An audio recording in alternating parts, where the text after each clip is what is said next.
पलंगावर पडले असताना ती तशीच झोपी गेली. निद्राधीन असताना तिला स्वप्न पडले. स्वप्नात तिला असे दिसले की चतुर्थीकालाने तिला निद्रित स्थितीत मंचकासह उचलले व हिमालयाच्या माथ्यावर नेऊन एका विशाल वृक्षाखाली उभे राहिले आहेत. नंतर चतुर्थीपकालांच्या स्त्रिया तिच्याजवळ आल्या व त्यांनी तिला मानस सरोवराकडे नेले.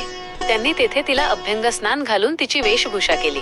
त्यांनी तिला सुगंधी द्रव्य लावून फुलांनी असे सजवले की ती कुण्या दिव्यशक्तीचे स्वागत करावयास तयार झाली आहे असे वाटले. इतक्यात सुमेध नावाचा एक बोधिसत्व तिच्या पुढे प्रकट झाला व तिला म्हणाला, मी माझा शेवटचा जन्म पृथ्वीवर घेण्याचे ठरवले आहे. तू माझी माता होण्यास कबूल होशील का? तिने उत्तर दिले, मोठ्या आनंदाने. त्याच क्षणी महामायेला जाग आली.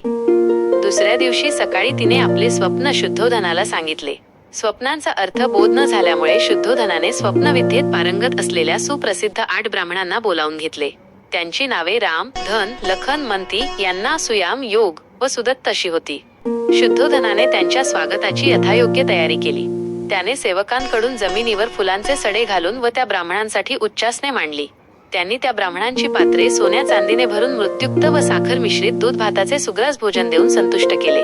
याशिवाय त्यांना नवी वस्त्रे, गायी इत्यादींचे दान दिले. ब्राह्मण संतुष्ट झाल्यावर शुद्धोधनाने महामायेला पडलेले स्वप्न त्यांना सांगितले आणि तो म्हणाला, या स्वप्नांचा अर्थ मला सांगा. ब्राह्मण म्हणाले, राजा, चिंता करू नकोस. तुला असा एक पुत्र होईल की जर तो संसारात राहिला तर तो सार्वभौम सम्राट होईल, पण संसार त्याग करून जर तो संन्यासी झाला तर तो विश्वातील अंधकार नाहीसा करणारा भगवान होईल. पात्रातील तेलाप्रमाणे महामायेने 10 महिने बोधिसत्वाला आपल्या गर्भात धारण केले. तिचा प्रसूती काळ जवळ येऊ लागताच प्रसूतीसाठी आपल्या माहेरी जाण्याची तिने इच्छा व्यक्त केली. आपल्या पतीला ती म्हणाली, माझ्या पित्याच्या देवदह नगरीला मी जाऊ इच्छिते. तुझ्या इच्छेप्रमाणे होईल. राजाने उत्तर दिले. सोन्याच्या पालखीत बसून शुद्धोधनाने मोठ्या लवाजम्यासहित तिला तिच्या पित्याच्या घरी पाठवले.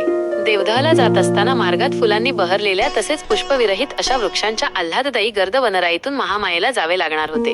तेच लुंबिनी वन होय. लुंबिनी वनातून पालखी नेली जात असताना ते वन स्वर्गीय अशा चित्रलता वनाप्रमाणे किंवा एखाद्या महाप्रतापी राजाच्या स्वागतासाठी सुशोभित केलेल्या मंडपासारखे भासत होते.